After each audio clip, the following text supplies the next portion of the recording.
Is your social media feed or social feed filled with examples of AI agents doing some wild things like making phone calls or joining Moltbook, which is a Facebook for bots? And you might be confused about the difference between ChatGPT and Claude bot, which is different from Claude. Well, Scott Hanselman is a VP of developer community at Microsoft, and he posted a video explaining to non-techies or normie terms what's going on with these AI agents, using an example of his blood sugar levels. Take a listen. If I have a blood sugar system, I'm diabetic, so I have a system in the cloud that manages my blood sugar, and I can visit that website and I can see my blood sugar, and it comes from my sensor. If I said to the system, "What's my blood sugar?" Obviously, it doesn't know that. ChatGPT is not trained on my blood sugar. My blood sugar is a thing that's happening right now. It's not a thing that happened on the internet before. And it would say, well, how would I know your blood sugar? Do you use this system or this system or this system? I use a system called Night Scout. Oh, I can Google for Night Scout, and it'll go and Google for Night Scout. It'll learn the API, the application programming interface. So now it knows Night Scout.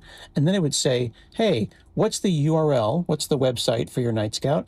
And what's an API key? What's a key or a token that's unique to you that would let me access that thing?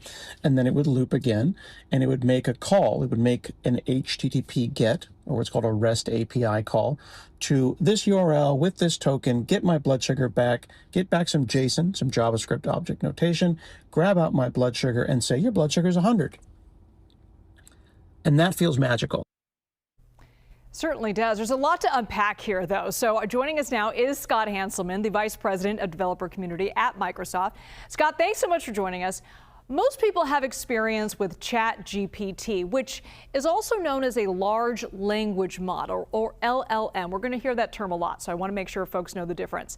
So let's start with that. What is the main difference between an LLM and an AI agent? So put into simple terms, an LLM is a really good word guesser. Okay. If you think about it in terms of like the Family Feud, if I said to you, hey, Elizabeth, it's a beautiful day, let's go to you would say what? Beach.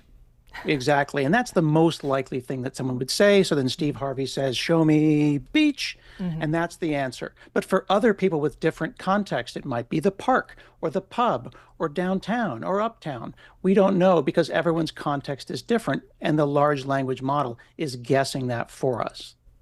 So you talk about how these AI agents, they're very sophisticated, and that they could become assertive, and also how they, not only on how they work based on the information you give them access to.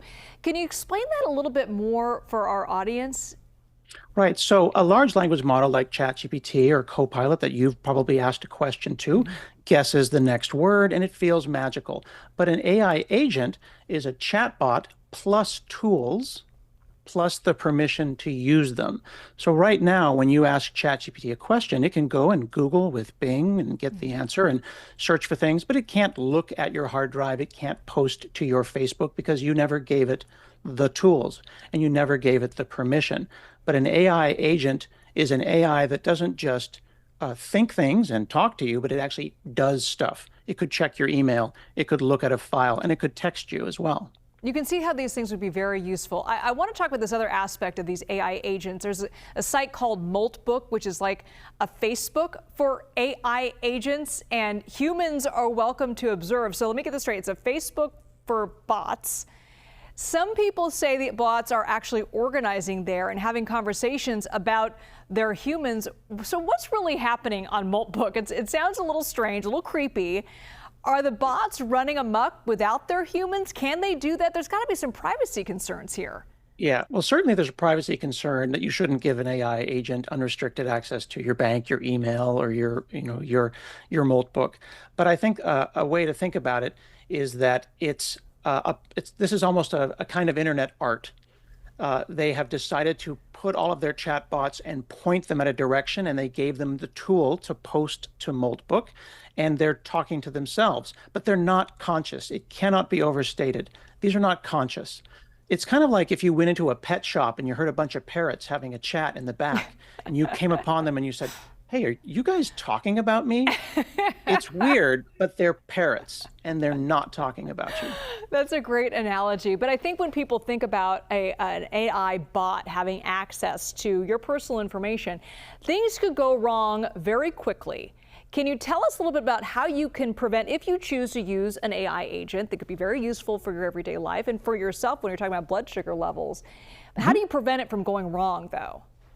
So typically when more advanced users are putting something like this together, they'll give it a key, and that key has permissions associated with it. An example would be my blood sugar. I'll give it read-only access to my blood sugar, but I don't allow it to write or talk to my insulin pump. If I wanted it to read my emails and alert me of an interesting email, that seems like a useful thing.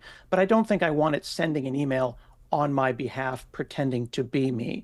So you want to think about the companies that you give access to your information, and you want to think about, are they prioritizing responsible AI with the right guardrails, which is something that certainly we prioritize at Microsoft. Okay, I got to ask you about this little guy that's next to you, this little robot here. I understand this little robot next to you has some personal information of yours, right? You use it. Yeah, well, this is a little robot called Reachy. It's a Reachy Mini from Hugging Face. I assembled it and I attached it, to my blood sugar, and it can go and dance and sing or warn me if I have a high blood sugar or a low blood sugar. Wow, are we going to be seeing these in our homes in the next 5 years, do you think?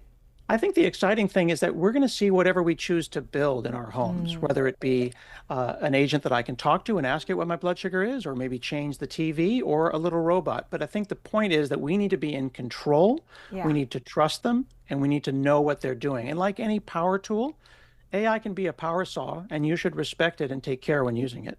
With great power comes great responsibility. Scott Hanselman, thank you so much. I can't wait to talk to you more. Thank you.